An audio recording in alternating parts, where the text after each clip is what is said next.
Alright, I'm here with my budget Luard deck build. I'm just going to specify, make sure it is absolutely clear going into this video that this is a budget deck profile, so there's very obviously not going to be certain things in this deck, and there'll obviously be certain cards that are just better to run.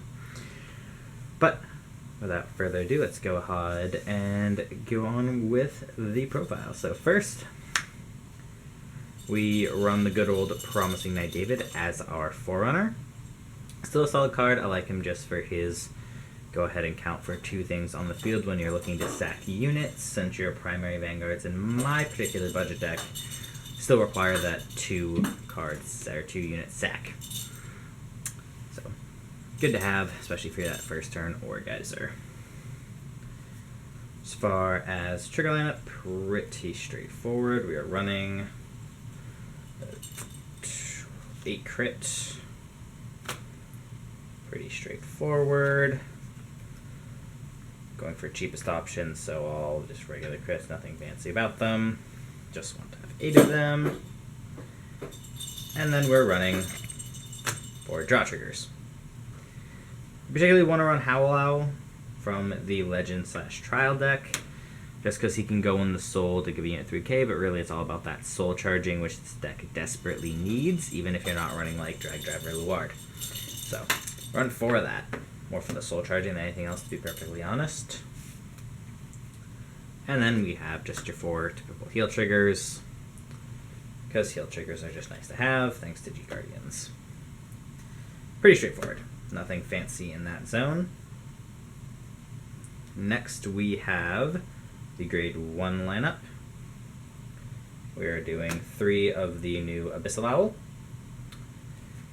Pretty easy deck get, not the cheapest rare out there, but still only a couple bucks, so I threw him in here just because you kind of really need him. He has 2 skills. First one is when he's placed on rearguard from your hand, specifically, it's good when they added that. You get to check the top 7 cards of your deck for Luard, add it to your hand, and then you can ditch as many cards as you want that equal a value grade-wise of 3. So basically like the Stride Fodders in this skill to be able to search out the Stride Boss, but you can only check top 7, and you can throw away more than just an additional grade 3. You can throw away grade 1s if you want to fuel Ritual. Then his second skill is a really useful one, which is Ritual 3. You get to countercharge 1 if he's sacked due to the effect of one of your cards, so long as you have a Vanguard with Luard in its name. So just so long as you have the Luard on your Vanguard, and you stride into anything that sacks, doesn't matter what it is, you'll be able to get the countercharge if you sack Abyssal Owl. So, we run 3 of that. Next, we run 3 Drag Wizard Kinds. This is a really good card that came out with Luard in the trial deck, and I like him a lot for a budget option. Even the regular deck runs him because he's just that good. He has 2 skills again. Ritual 3, if he's placed on rearguard from your deck, he gets 2,000 power. So 9k when he's superior called from the deck. And then he has GB1, Counterblast 1, choose a rearguard in the same column as this unit, and retire it. And at the end of the battle that this unit boosted, you may pay the cost to draw a card. So nice easy draw to get. And it's better to use Counterblast in this deck than Soul Blast. So I use him way more often than his grade 2 variant. Also just tutorable, so it's very easy to get that 2k since he's a grade 1. Next, we're running 2 Blackwing Swordbreaker. Easy card to get now thanks to the Revival Collection, so she's not super expensive. It's just a few bucks to get now, and 2 is plenty. You don't need to run any more than that. You could run 1 if you really wanted to. And she just says when she's placed on rearguard from deck, you can Soul Blast 1 to draw a card. So another great way to just fuel that hand size, which is super important in these kind of the day and age where we're at with the meta. So 2 copies of that. Definitely don't need more than 2. Next, we're running 2 copies of Pitch Black Sage Cairn from the Legend deck way back when. 2 skills. He can search out Blaster Dark, the grade 3, when he's placed on rearguard from your hand. Actually, doesn't have to be. No, he does have to be placed. Sorry, no, it doesn't. Oh, no, okay. Backing up, sorry. Yes. If he's placed on rearguard from hand, you get to search for Blaster Blade, or Blaster Dark. And then you can ditch a grade 3. So he's like the original Stride Fodder, and then he also, just like David, does count for 2 when he's sacked. So we like to run 2 of them, again, just for those strides that eat at least 2 or more of your units. No more than 2, though. Mainly because space is just a little too tight in the grade 1 lineup. Next, we're running 2 of the original stride fodder. This is your stereotypical get your grade +2 when you throw this away to stride. You definitely don't need more than 2 in this deck, just because between Luard and Blaster Dark, your striding is pretty much covered. So she's really just in here to kind of guarantee that first turn stride when you don't have anything active yet. Pretty self-explanatory. And then last but not least, we're running the most budget-friendly PG and Shadow Paladins, which is Little Skull Witch Nemain. She's not bad either for the budget option. She lets you cycle. In other words, you get to, when you've used her twice, you get to draw a card and discard a card. So, certainly not bad at all. Next, for the Grade 2 lineup, we're running the, what I think really is the MVP of the budget option, which is a 4 of Knight of Brawn Grozny. And he's pretty simple. All he says is GB1 when a unit with a grade lower than himself is placed on rear guard. It does not have to be to the deck. It can be from hand. He gets plus 3,000 power. So him combined with Luard's stride skill, he pumps up an easy 6k at least, and pretty typically you can get him up a little higher than that. So great little boost to be able to attack by himself, or if he is boosted, very easy to get up over 21k. So definitely a 4 of in this build. Next, we're running Dark Knight Maiden Maka.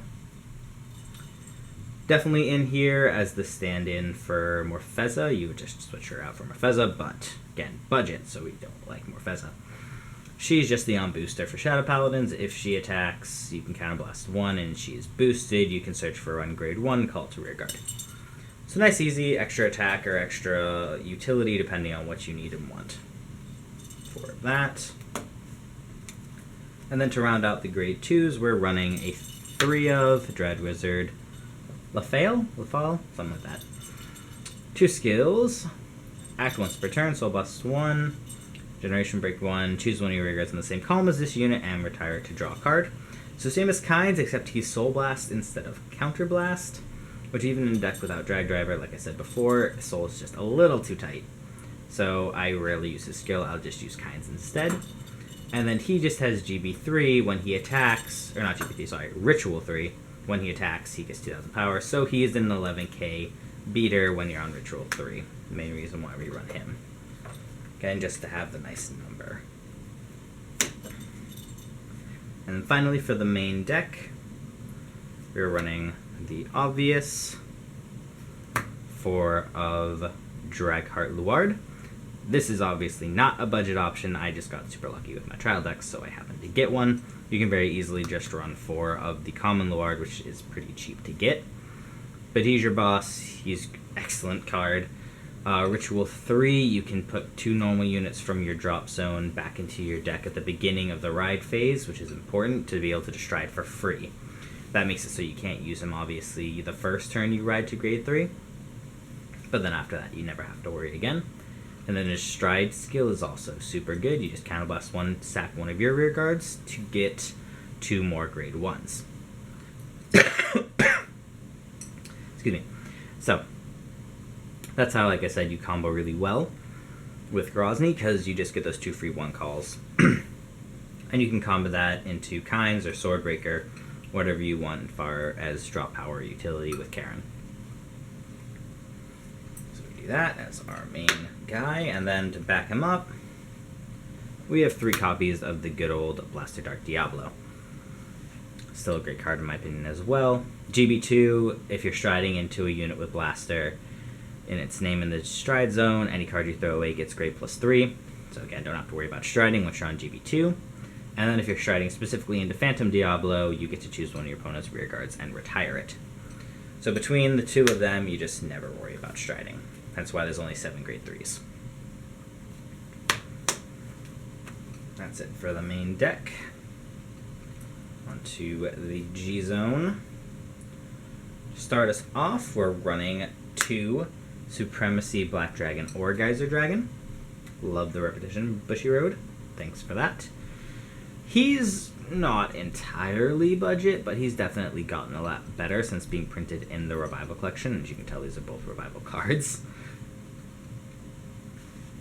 But for anyone who doesn't know, he's kind of Blast, Soul Blast. Choose a card named him, energies him when he attacks. Flip him up, sack up to 2 dudes, which is why we run him. Just for that first turn to get the easy sack, and then you reveal the top 2 cards. If they're grade 1 or lower, he gets plus 5,000 power for each. And then you add them to your hand, which is the important part. So you basically get 2 free draws. 9 times out of 10, that's your first turn ride, just to get your hand nice and full. Next is this deck's boss card, which is the good old Dark Dragon Phantom Blaster Diablo. Still, even now, almost, I think, 2 years later at this point, still a staple in Shadow Paladins to at least run 2 of it. In this deck, it being a budget option, you run 4. And he's, for anyone who doesn't know out there, Counterblast 1, choose a copy of him, flip it up. He gets plus 10,000 power and extra crit, and then when he attacks, you can sack the equivalent of 3 of your dudes. And if your opponent does not sack 2 units, they are not able to guard at all from hand. So a great trap for certain decks like Pale Moon or Grand Blue, where they don't really leave any units on the field after they're done attacking. And just a great pressure card for forcing your opponent to lose their rear guards in order to guard. Still a great card. Love it. Next, in the theme of keeping things budget, we have 4 of the Dark Dragon Carnivore Dragon. Just all the trial deck stuff. And for a trial deck card, this is actually probably one of the best strides I've ever seen come out of the trial decks. He is act once per turn, you choose a rear guard, and you retire it, and then your opponent must sacrifice 2 of their rear guards, and if they do not, or are not able to sack a total of 2, you choose 3 units in your front row, and they all get 4,000 power. So actually a really great first ride, and great way to just put pressure again on your opponent by getting rid of their rear guards, and great convenience for things like Neo Nectar, or Nova Grapplers, any of the rear guard decks. Just a great card to have, and very easy to use in this deck. And last but not least, to round out the normal stride units, we're just running the super old card Dark Knight Effenstein from that original Fighters Collection 15, I think, where they actually just introduced stride units for the first time. You can run Grim Recruiter if you want. I probably would if I could actually find mine, but I can't. So, and I don't think he's too expensive now, but I don't know that off the top of my head. So don't hold me to it. And he just says, when he's placed on rear guard, or he's placed on Vanguard, you choose a rear guard, you sack it. He gets plus 7,000 power, and then if he hits during a battle but he attacks, you choose one of your opponent's rear guards and retire it. So, not a bad card, not a great one. He's kind of just there to fill out the slots. If you're out of units and out of things, you want to add a little bit more pressure and get a little bit more power, he's there. And he can do it for you. And then last but not least, as far as the G-Guardians are concerned, we're running the super budget option of Dark Knight Ludwig, because he's super cheap, because he's pretty bad. He lets you take a grade 1 from your... choose one grade 1 from your guard zone and move it to the Guardian Circle with him to give you that 31k shield total. Once you combine it with the Vanguard, that those original G-Guardians are so good at doing. But that's just a bad card. Running 3 of that, and then, not really the budget option, but I just happen to have one, is Dark Dragon. Plotmaker Dragon, probably one of the better G-Guardians right now. But just the super easy, if you have Ritual 3, he gets plus 10,000 shield. Obviously, you don't have to. If you do not want to spend the money, I don't blame you. You can just run a full set of that, or if you have the Dismal or Screw you want to throw in, go right ahead. But I just happen to get lucky and get that. So, that is the deck. Like and subscribe. If you want to see anything else, let us know, and we'll be posting for you guys next time.